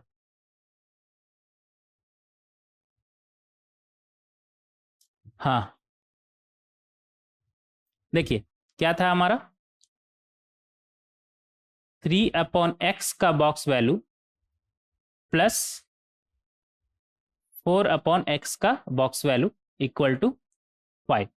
अब समझिएगा इन दोनों का 5, इन दोनों का सम 5 होने का क्या मतलब है, ये दोनों इंटीजर ही है हमारा, दो इंटीजर का सम 5 क्या क्या हो सकता है हमारा, 0 और ये 5 हो जाए, ये 1 हो और ये 4, ये 2 हो और ये 3, या फिर ये 3 हो, ये 2, या फिर ये 4 हो, ये 1 और ये 0 हो, ये 5। और कोई पॉसिबिलिटी है क्या, और कोई पॉसिबिलिटी है क्या कि दो इंटीजर का सम 5 और दोनों इंटीजर हमारा पॉजिटिव हो? नहीं ना, बस यही पॉसिबिलिटी। अब देखिए, अगर 3/x हमारा 0 हुआ, 3/x अगर हमारा 0 हुआ, यहां पर देखेंगे box of 3/x equal to 0, इसका मतलब क्या है कि 3/x हमारा कहां से कहां होगा? 0 से 1, 0 से 1 के बीच में ही अंदर का चीज होगा, तभी तो हमारा इसका बॉक्स वैल्यू 0 मिलेगा ना। समझ रहे हैं? तो यहां से हम क्या बोल सकते हैं, 1/x का अगर बात करें तो 3 से डिवाइड करिए दोनों साइड, क्या बनेगा हमारा? 0 से 1/3, तो 1/x हमारा कहां से कहां हो जाएगा? 0 से 1/3। कोई दिक्कत? कोई दिक्कत नहीं। अब अगर हम 5/x देखें, क्या था? 4/x था ना, तो 4/x अगर हम देखें तो वो फिर कहां से कहां हो जाएगा? 4 से मल्टीप्लाई करेंगे तो ये 0 ही हो जाएगा, और इधर 4/3, 4/3। अब देखिए 4/x हमारा 0 से 4/3 है, 4/3 कितना आता है आपका? 1 पॉइंट समथिंग आएगा। तो अगर इसका बॉक्स वैल्यू निकालेंगे तो ज़्यादा से ज़्यादा 1 ही आएगा ना। अगर 0 से 1 हुआ तो 0 आएगा, 1 से 4/3 हुआ तो 1 आएगा। इसका बॉक्स वैल्यू 5 कभी आ ही नहीं सकता है, तो ये वाला केस हमारा रिजेक्ट हो जाएगा। मतलब ये 0 और ये 5 कभी हो ही नहीं सकता है। समझ रहे हैं? अगर 3/x का बॉक्स वैल्यू हमारा 0 हुआ तो इसका बॉक्स वैल्यू कभी 5 आ ही नहीं सकता है, क्योंकि 4/x आपका फिर कहां से कहां हो जाएगा? 0 से 4/3, 4/3 होता है आपका 1 पॉइंट समथिंग। क्या होता है आपका? ऐसे लिखिएगा 1 प्लस, ऐसा करिए, इधर रहने ही दीजिए, इधर से लिख लीजिए। 4/3 आपका कितना होता है? इधर लिखिएगा 4/3 आपका होता है 3 प्लस 1/3, सॉरी 1 प्लस 1/3। तो 1 प्लस समथिंग तो बॉक्स वैल्यू हमारा क्या आएगा? 1 ही आएगा ना, 5 तो नहीं आ सकता कभी। तो ये वाला केस गया। अब ये वाला केस देखते हैं, 1 और 4, 3/x का बॉक्स वैल्यू 1 हो, तो यहां से 1/x फिर कहां से कहां हो जाएगा हमारा? 3/x हमारा कहां से कहां आ जाएगा? 1 से 2। तो यहां से हम बोल सकते हैं 1/x फिर हमारा कहां से कहां चलेगा?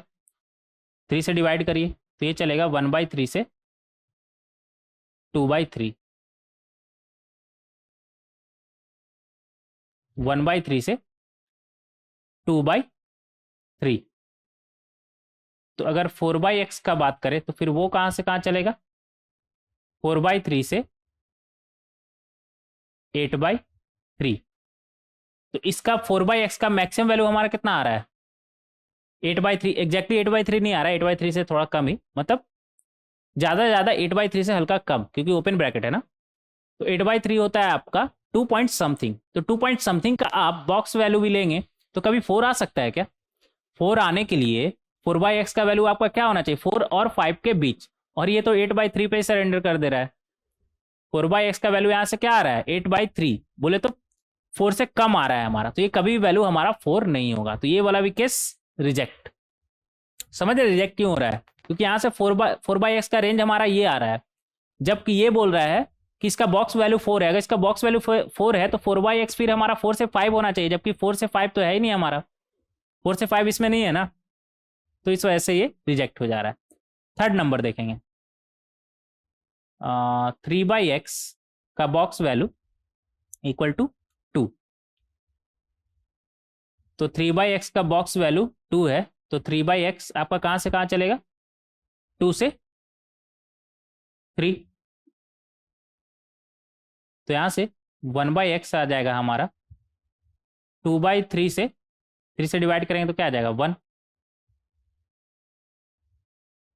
तो यहां से अगर हम 4/x निकालें तो वो आ जाएगा हमारा 8/3 से 4, 8/3 से 4। हाँ यहाँ पे हो सकता है, यहाँ पे हो सकता है 8/3 से 4 आ रहा है ना, तो 3 से 4 तक भी इसमें आ जा रहा है। 8/3 आपका 2 पॉइंट समथिंग आ रहा है, तो 2 पॉइंट समथिंग से 4 में 3 से 4 तो आ ही रहा है हमारा। तो 4/x ये बोल रहा है 4/x जब 3 से 4 होगा तब 3 देगा ये, और यहाँ से 3 से 4 आ सकता है हमारा। 4/x 3 से 4 यहाँ पर हो सकता है, मतलब इसमें 3 से लेकर के 4 तक भी इंक्लूड हो गया ना ये सेट में, तो ये हो सकता है हमारा, ये हो सकता है। आगे बात करेंगे, ये वाला देखिएगा। यहाँ पर 3/x, बहुत ही ज़्यादा धीरे धीरे और डिटेल में आपको हम ये चीज़ समझा रहे हैं, ठीक है। तो यहाँ से 3/x क्या आ जाएगा आपका, 3 से 4। तो यहाँ से 1/x हमारा कहाँ से कहाँ होगा फिर, 1 से लेकर के 4/3। तो यहाँ पर 4/x फिर हमारा कहाँ से कहाँ चलेगा, 4 से लेके 16/3, 4 से लेकर के 16/3। जबकि हमें चाहिए कैसा था, 4/x कहाँ से कहाँ होना चाहिए, अगर उसका 4/x का वैल्यू हमें, 4/x का बॉक्स वैल्यू अगर हमें 2 चाहिए तो 4/x कहाँ से कहाँ आना चाहिए था, 2 से लेकर के 3, लेकिन ये 3 से ज़्यादा आ रहा है, तो इसका बॉक्स वैल्यू कभी भी 2 नहीं आएगा। 4 से लेकर के 16/3 का बॉक्स वैल्यू निकालेंगे तो कभी भी 2 नहीं आएगा। 2, अगर इसका बॉक्स वैल्यू 2 चाहिए तो x हमारा कैसा होना, 4/x हमारा कैसा होना चाहिए, 2 से 3, तो ये भी हमारा पॉसिबल नहीं है। ये देखेंगे 4 और 1। तो यहाँ पर बोल रहा है 3/x, थोड़ा आप जल्दी जल्दी करें क्या, जल्दी करते हैं, ठीक है। 3/x फिर कहाँ से कहाँ चलेगा, 4 से 5, तो 1/x आपका कहाँ से कहाँ चलेगा, 4/3 से 5/3। तो 4/x आपका फिर कहाँ से कहाँ चलेगा, 4/x आपका चलेगा 16/3 से 20/3, ठीक है। और हमें बॉक्स वैल्यू चाहिए 1, अगर बॉक्स वैल्यू 1 चाहिए तो 4/x हमारा 1 से 2 आना चाहिए ना, और ये कहाँ से कहाँ आ रहा है हमारा 16/3, बोले तो 5 पॉइंट समथिंग के आगे, और हमें बॉक्स वैल्यू 1 चाहिए तो 1 से 2 आना चाहिए था, इसका मतलब ये भी पॉसिबल नहीं है। अब एक लास्ट बचा, ये भी चेक कर लेते हैं कि पॉसिबल है कि नहीं। 3/x, एक सेकंड, ये 5 और ये 0 होना चाहिए ना, 0 और 5 बोला तो केस ले लिए, 3/x इक्वल टू 5। तो यहाँ से 3/x आपका आ जाएगा 5 से 6, तो यहाँ से 5 से 6 आएगा ना, हाँ। तो यहाँ से 1/x आपका आ जाएगा, इधर आ जाते हैं 5/3 से लेकर के 2, 6/2 कितना आएगा हमारा 3, कितना आएगा हमारा 2। तो यहाँ से 4/x आपका क्या आ जाएगा, 4 से मल्टीप्लाई करिए इसमें, 20/3 से लेकर के 8, 20/3 कितना आता है आपका 6 पॉइंट समथिंग, जबकि 4/x आपका कहाँ आना चाहिए, 0 से 1, 0 से 1 आएगा तभी तो उसका बॉक्स वैल्यू 0 आएगा ना हमारा। तो 4/x ये बोल रहा है 0 से 1, और यहाँ से हमें 0 से 1 मिल ही नहीं रहा है, और ये बोल रहा है 20/3 से 8, तो कोई भी यहाँ पर x सेटिस्फाई नहीं करेगा, मतलब ये 5 और 0 वाला कॉम्बिनेशन भी हमारा फेल। तो सिर्फ और सिर्फ एक ही बचा। आपको डिटेल में इतना धीरे धीरे हम क्यों समझाए, इसलिए समझाया क्योंकि ये क्वेश्चन थोड़ा सा मुझे अच्छा लगा, इंपॉर्टेंट है, इसलिए डिटेल में इसे डिटेल में समझ रहे हैं हम। और मुझे जहाँ तक लगता है ना, बहुत कम बच्चे ऐसे सोच पाएंगे, और इस तरह का सवाल जेईई एडवांस में आ सकता है, और शायद ये कभी आया हो या किसी भी एग्जाम में आया हो, ठीक है। तो ये सवाल बहुत ही अच्छा है, ठीक है। देखेंगे यहाँ पर ये हो गया। तो एक ही पॉसिबल केस है कि 3/x और 2 हो जाए हमारा, 3/x का बॉक्स वैल्यू 2 हो जाए और 4/x का बॉक्स वैल्यू हमारा 3 आ जाए, तो वो उसे हम अलग से इधर देख लेते हैं, ठीक है। 3/x इक्वल टू 3/x का बॉक्स वैल्यू कहाँ गया, 2 हो जाए, एंड 4/x का बॉक्स वैल्यू कितना आया था 3, एक ही पॉसिबल केस है, ठीक है, एक ही पॉसिबल केस है। तो यहां से हम बोल सकते हैं 3/x, ऐसा करते हैं ना, इधर लिखिए 3/x equal to 2 and 4/x equal to 3। तो अगर 3/x हमारा 2 है तो 3/x फिर कहां से कहां चलेगा, 2 से 3, बोले तो 1/x फिर कहां से कहां चलेगा, 2/3 से 1, और यहाँ से अगर बात करें तो यहाँ से 4/x कहाँ से कहाँ हो जाएगा हमारा, 3 से 4।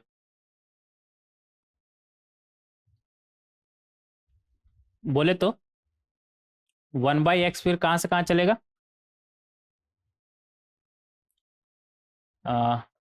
3/4 से लेकर के 1, 3/4 से लेकर के 1। अब देखिए अगर 1/x हमारा, हालांकि यहाँ पर से भी आप कॉमन उठा सकते हैं, 1/x कॉमन उठा लीजिए, फिर जो 1/x का कॉमन वैल्यू आएगा फिर उसके करस्पॉन्डिंग x उठा लीजिएगा। लेकिन हम वैसा नहीं करेंगे, हम क्या करेंगे, दोनों का पहले अलग अलग x हम निकाल लेते हैं, फिर उसमें से देख लेंगे कॉमन x कौन सा है हमारा। तो यहाँ से अगर x का बात करें तो वो आपका क्या आ जाएगा, 1 से लेकर के 3/2, उल्टा हो जाएगा ना हमारा, उल्टा हो जाएगा हमारा। अगर 1/x 2/3 से 1 है, मतलब x क्या रहा होगा, 1 से लेकर के 3/2, और रेसिप्रोकल करेंगे तो 1 कम हो जाएगा और 3/2 ज़्यादा हो जाएगा। समझ रहे हैं, तो इस बात का ध्यान रखेंगे। यहाँ पर भी अगर x का बात करें तो x आपका क्या आ जाएगा, 1 से लेकर के 4/3,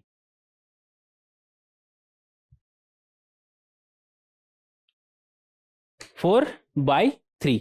तो इस तरीके से हम निकाल सकते हैं।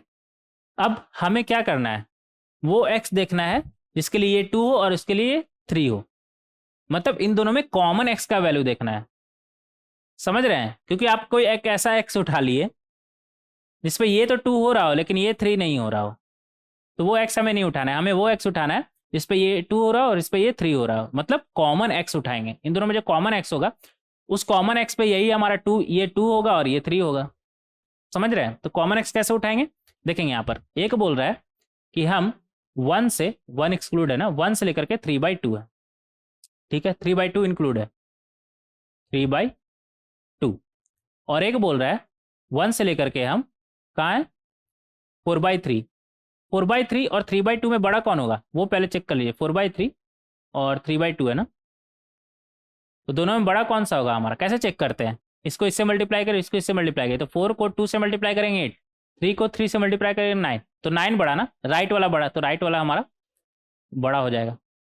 ये सब छोटे क्लास में करते थे ना, 4-5 क्लास में, दो फ्रैक्शन को कंपेयर कैसे करते हैं कि बड़ा कौन सा है। समझ गए, तो 3/2 हमारा बड़ा होगा, तो 4/3 इधर कहीं आएगा और 4/3 इंक्लूडेड है ना, हाँ, तो इन दोनों में ये 4/3, तो इन दोनों में कॉमन एक्स का वैल्यू कौन सा हो जाएगा हमारा, ये वाला। मतलब आप 4/3 और 3/2 के बीच का कोई नंबर उठाएंगे तो उस पर तो आपका ये 2 आ जाएगा लेकिन ये 3 नहीं आएगा। समझ रहे हैं, तो हमें अगर यहाँ पर 2 और इसका वैल्यू 3 चाहिए तो कॉमन एक्स का वैल्यू उठाएंगे, मतलब 1 से लेकर के 4 तक, 1 एक्सक्लूडेड है ना, तो यहाँ पर लिखिएगा 1 2, तो 1 इंटरसेक्शन 2 क्या मिलेगा हमें, x बिलोंग्स टू कहाँ से कहाँ आया, 1 से 4/3, 1 से 4/3,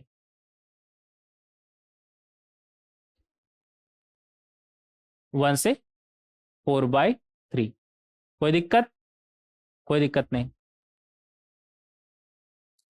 कोई दिक्कत नहीं। तो इस तरीके से बहुत ही आसानी से हम set of real values of x निकाल सकते हैं। और इस set of real values of x को ही क्या बोल रहा है, a, b, c। तो यहां से आप कंपेयर करके नहीं निकाल सकते, क्या बोल रहा है, a, b/c क्लोज ब्रैकेट, तो आप कंपेयर नहीं कर सकते। a क्या आ जाएगा आपका, फिर ये हटाइए, a क्या आ जाएगा आपका, फिर 1, कंपेयर करिए, b क्या आ जाएगा आपका 4, लोएस्ट फॉर्म में है 4/3 हमारा, और c क्या है हमारा 3,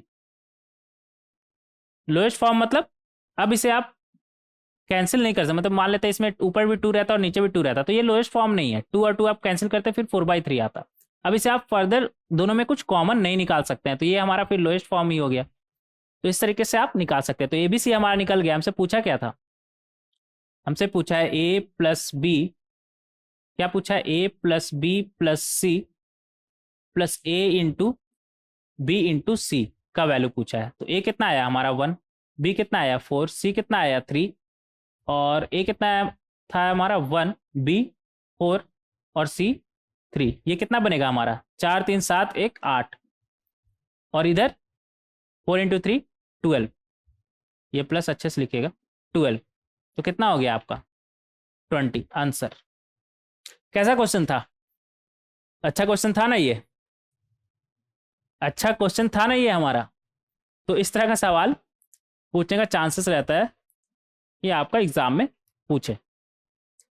अगर मेंस में पूछ दिया तो हाँ, लेकिन अगर इस तरह का सवाल ना एग्जाम में आए ना आपके पास, तो अगर आपका दिमाग काम कर रहा है तो ठीक है, सॉल्व करें, लेकिन इस तरह का सवाल में आप टाइम वेस्ट ना करें। क्योंकि देखिए यहाँ पर इंपॉर्टेंट क्या था, ये सोचना, और आपको ये जल्दी जल्दी सोचना आना चाहिए। आप पेपर पर ये सब लिख करके नहीं देख रहे हो, क्योंकि टाइम आपके पास लिमिटेड रहता है, 2 3 4 मिनट जो भी हो, चाहे वो जे मेंस हो या फिर जे एडवांस हो, टाइम लिमिटेड है। तो लिमिटेड टाइम में अगर इतना सब आप लिखने बैठे तो काफ़ी टाइम लग जाएगा आपका। तो कॉमन सेंस से आपको समझ में आना चाहिए कि हाँ इसका, अगर मान लीजिए जे एडवांस में आ गया, अगर आपका दिमाग नहीं काम किया तब तो क्वेश्चन छोड़िए, आगे बढ़िए, दूसरा क्वेश्चन देखिए। लेकिन अगर आपका थोड़ा सा भी दिमाग काम कर रहा है तो आप बस कॉमन सेंस पे ये सब चीज़ दिमाग में ही कैलकुलेट करो कि हाँ ये यहाँ से यहाँ, यहाँ से यहाँ, यहाँ से यहाँ, तो ये केस नहीं हो सकता है, तो 2/3 होगा। तो आप विद इन ये आपको सोचने में हमको लगता है 1 मिनट से ज़्यादा नहीं देना चाहिए। अगर 1 मिनट में आप ये सोच पा रहे हैं तो ठीक है कि हाँ कौन सा केस होगा, 2 और 3 होगा, ठीक है। फिर उसके बाद इधर 1 मिनट देंगे तो 2 मिनट में आपसे सॉल्व हो जाएगा। लेकिन अगर आप सोचिए आप इधर ही 5 6 मिनट दे दिए तो फिर इस क्वेश्चन को सॉल्व करने का कोई मतलब बनता है क्या? नहीं ना। तो इस बात का ध्यान रखिए कि विद इन लिमिट टाइम में आप कैसे सवाल को बेहतर तरीके से सॉल्व कर सकते हैं। क्योंकि एग्जाम में सिर्फ सवाल सॉल्व करना मैटर नहीं करता है, आप विद इन टाइम आप सॉल्व कर पाते हैं कि नहीं। क्योंकि अगर आप एक सवाल में किसी थोड़ा ज्यादा टाइम दे तो दूसरा सवाल आपका छूटेगा ही छूटेगा। हो सकता है फिर कोई आसान सवाल हो उसका भी, ये अगर मान लेते हैं 4 नंबर का है, इसके बदले कोई आसान सवाल हो 4 नंबर का, तो वो पहले आप करिएगा ना। और सवाल का तो कमी नहीं रहता, फिजिक्स केमिस्ट्री मैथ आपको वही तीनों सब्जेक्ट 3 घंटा में ही सॉल्व करना रहता है। इस बात का ध्यान रखें कि अगर आपका दिमाग काम कर रहा है, दिमाग काम कर रहा है मतलब अगर आपको क्लिक कर रहा है कि हाँ इसको कैसे सोचा जा सकता है, तो हाँ जल्दी जल्दी करिए, आगे बढ़िए। लेकिन अगर दिमाग काम नहीं कर रहा है तो आप स्किप करिए, दूसरा क्वेश्चन पे टाइम लगाए। समझ रहे हैं? तो इस बात का आप ध्यान रखिएगा। ये था हमारा क्वेश्चन नंबर 10, और उम्मीद करते हैं कि ये सारा का सारा क्वेश्चन आप एक बार खुद से सॉल्व करेंगे, और सबका आंसर दिया हुआ है यहाँ पर, तो आप सब क्वेश्चन को सॉल्व करेंगे। हाँ ये काम आप नहीं करिएगा कि एक क्वेश्चन सॉल्व कर रहे फिर आंसर देख रहे हैं, एक क्वेश्चन सॉल्व कर रहे फिर आंसर देख रहे हैं, वो काम नहीं करिएगा, वो अच्छा नहीं होता है आपके लिए। तो आप सारा क्वेश्चन सॉल्व कर लेंगे, उसके बाद देखेंगे कौन कौन सा क्वेश्चन आप सही सॉल्व कर पाए, आंसर से मैच कर लीजिएगा। और जो क्वेश्चन में कोई दिक्कत होगा तो यहाँ पर तो आके आप देख ही सकते हैं, इस डिस्कशन लेक्चर वीडियो को आप देख सकते हैं। तो टेंशन लेने का कोई जरूरत नहीं है। तो फ्री माइंड होकर के काम करिए और तीनों सब्जेक्ट पढ़िए। हम तो फिलहाल अभी मैथ्स पढ़ा रहे हैं ना, बट आप तीनों सब्जेक्ट पे अच्छा फोकस रखें अपना, ताकि आपको एक बेहतर इंजीनियरिंग कॉलेज मिले। ठीक है, तो अभी आपके लिए इंपॉर्टेंट क्या है, एक अच्छा इंजीनियरिंग कॉलेज लेना। तो इस बात का आप ध्यान रखें। और नेक्स्ट लेक्चर वीडियो में डिस्कस करेंगे और भी बहुत सारा क्वेश्चन, अभी है और भी क्वेश्चन है। अगला 2 लेक्चर वीडियो अभी क्वेश्चन डिस्कस करेंगे। 5 6 लेक्चर नंबर 5 और 6 में क्वेश्चन डिस्कस किए ना, तो 7 और 8 में भी क्वेश्चन डिस्कस करेंगे, फिर थ्योरेटिकल पोर्शन हम कंटिन्यू करेंगे। तो मिलते हैं नेक्स्ट लेक्चर वीडियो में। Thank you everyone.